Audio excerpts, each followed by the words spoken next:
All in my channel. आज मैं 9th का 4th पार्ट लेके आया हूँ जो टेबल पे बेस्ड है। वो फर्स्ट पार्ट में मैंने टेबल को बहुत अच्छे ढंग से आप लोग को बताया था।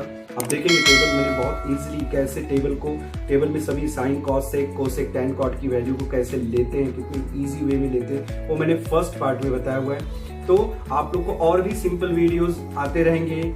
आप लोग को मैथ्स एकदम सिंपल करूंगा, ये मैंने तो आपको प्रॉमिस किया ही है और करूंगा।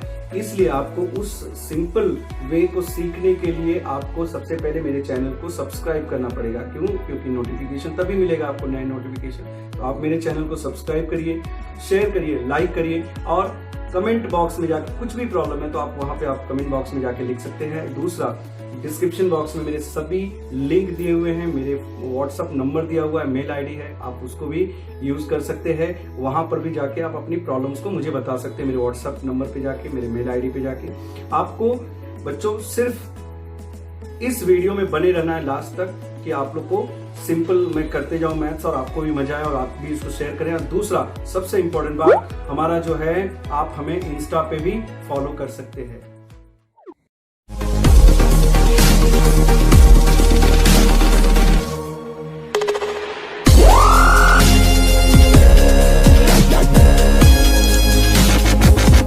बच्चों ये ट्रिग्नोमेट्री चैप्टर 8 प्रैक्टिस सेट 8.2 का सम्स नंबर फर्स्ट और थर्ड फोर्थ में कर चुका था। सेकंड सम्स का जो है टोटल सेकंड सम्स में टोटल जितने भी सम्स हैं वो मैंने नहीं किए थे क्योंकि वो टेबल पे डिपेंड था। तो टेबल आपको साइड में दिया हुआ है और मेरे जो है पार्ट 1 में भी अगर आप जाएंगे तो टेबल आपको प्रॉपर दिखेगा। यहां पर देखिए 5 बहुत ही सिंपल है, कुछ डिफिकल्ट नहीं है। 5 sin 30 और 3 tan 45 है। याद रखना 5 और sin 30 ये दो मेंबर है। याद रखना 5 और sin 30 एक है और 5 अलग है। इनके बीच में मल्टीप्लिकेशन है। जैसे आप लोग को मैंने बताया था कि अगर हम कोएफिशिएंट लें और वेरिएबल लें तो उनके बीच में मल्टीप्लाई होता है, वैसे यहां पर भी मल्टीप्लाई होगा। ये देखिए 5 और sin 30 के बीच में, तो 5 इंटू मैंने बताया था टेबल पे डिपेंड है, तो sin 30 की वैल्यू देखिए टेबल में देखिए दिया है sin 30 की वैल्यू 1/2। तो मैं sin 30 को रिप्लेस करके 1/2 कर दूंगा और यहां प्लस डाल दूंगा।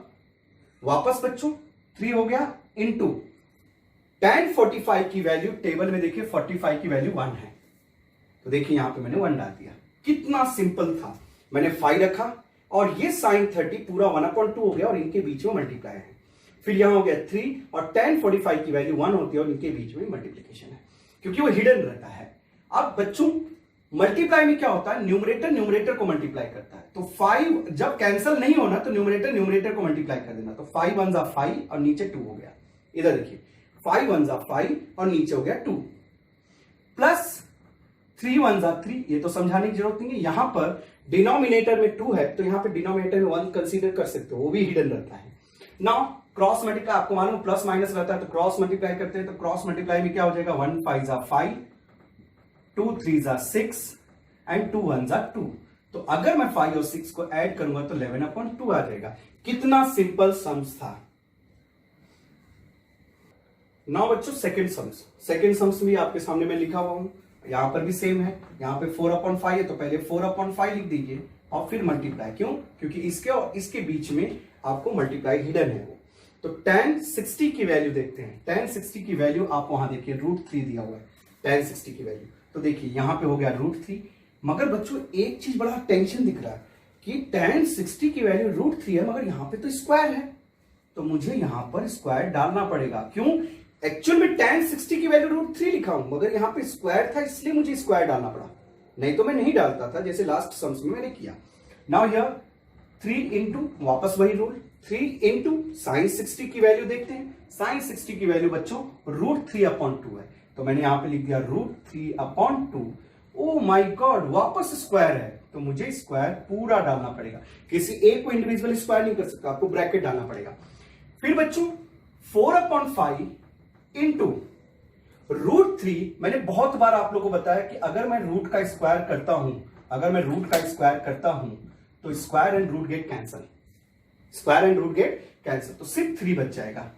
बराबर बच्चों, यहां तक तो समझ में आ गया होगा।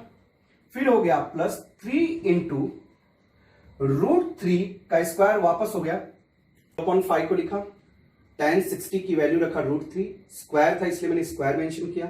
यहां पे हो गया 3 इंटू साइन 60 की वैल्यू √3/2 स्क्वायर, इसलिए स्क्वायर मेंशन किया। मैंने बताया था √3 का स्क्वायर रूट गायब हो जाता है। एंड यहां पे देखो 3 इंटू वापस √3 का स्क्वायर, क्योंकि ये स्क्वायर दोनों का होगा, ये ब्रैकेट के बाहर, इसका मतलब दोनों का स्क्वायर होगा। तो √3 का स्क्वायर 3 हो गया और 2 का स्क्वायर आपको मालूम है 4 हो जाता है। अब बच्चों बताओ मुझे क्या करेंगे, न्यूमरेटर को न्यूमरेटर में मल्टीप्लाई करेंगे। न्यूमरेटर को ये देखिए, ये एक टर्म हो गया और ये एक टर्म हो गया। क्यों? प्लस जो है 2 पार्ट में डिवाइड कर दिया सम्स को। तो क्या हो जाएगा बच्चों, 4 3s are 12 upon 5 plus 3 3s are 9 upon 4। Now एक ही चीज दिख रही है, क्रॉस मल्टीप्लीकेशन। चलिए क्रॉस मल्टीप्लाई कर दें। 4 2s are 8, 4 1s are 4, 5 9s are 45 and 5 4s are 20। तो बच्चों क्या हो जाएगा, अगर ऐड करेंगे तो 8 और 5 हो गया 30 और 4 और 4 8 और 9 और 20। मतलब एकदम सिंपल क्वेश्चन था ये। थर्ड सम्स आपके सामने है, एकदम सिंपल है। मैं बार बार ये बता रहा हूं कि 2 इंटू हो जाता है साइन 30 की टेबल में वैल्यू देखो 1/2 है। अगर आप टेबल में देखेंगे साइन 30 1/2 है, देखो यहां पे लिख दिया 1/2 प्लस cos 0 की वैल्यू देखो, cos 0 की वैल्यू 1 है, चलिए 1 रख दिया। देखो वापस सुनना, 2 रखा, साइन 30 की वैल्यू 1/2, cos 0 की 1 प्लस अगेन देखो 3 आ गया। तो 3 इंटू जो भी नंबर आया, कभी भी ट्रिग्नोमेट्री रेशियो पहले कोई नंबर आया तो 2 लिखने के बाद मल्टीप्लाई करके उसकी वैल्यू रख दो। तो 3 इंटू साइन 90 की वैल्यू देखो 1 है। अब आपको इतना सिंपल सम से लगेगा ना, मजा आ जाएगा। देखिए आप देखिए 2 डिनोमिनेटर में 2 न्यूमरेटर में कैंसिल। अब यहां पे सिर्फ 1 आ गया, 1 आया प्लस 1 और 3 1s are 3। अब बताइए 3 + 1 4 और 4 + 1 5। सम्स कंप्लीट कब हो गया समझ में भी नहीं आया। अब एक बार वापस सुनना बच्चों, साइन 30 की वैल्यू 1/2 रखा, cos 0 की जगह पे 1 रखा और साइन 90 को 1 रखा। 2 गेट कैंसर, मतलब ये एक टर्म हो गया, ये सेकेंड और ये थर्ड, क्योंकि प्लस प्लस जो होते हैं वो पार्ट वाइज डिवाइड कर देते हैं। तो 2 गेट कैंसर, देखो इधर 1 आ गया, फिर आ गया प्लस और फिर आ गया 1 और 3 1s are 3 और आपको मालूम है 3 + 2 5 हो जाता है। Sums complete. बच्चों मैंने अभी 3 सम्स किए, 3 सम्स से रिलेटेड मैंने यहाँ पे आप लोग को एक होमवर्क दिया। अब इस होमवर्क को आपको करना है और जो मैंने सॉल्व किया उसको भी करना है, ठीक है। तो आप लोग प्लीज इसको सॉल्व करके जल्दी जल्दी मुझे दें।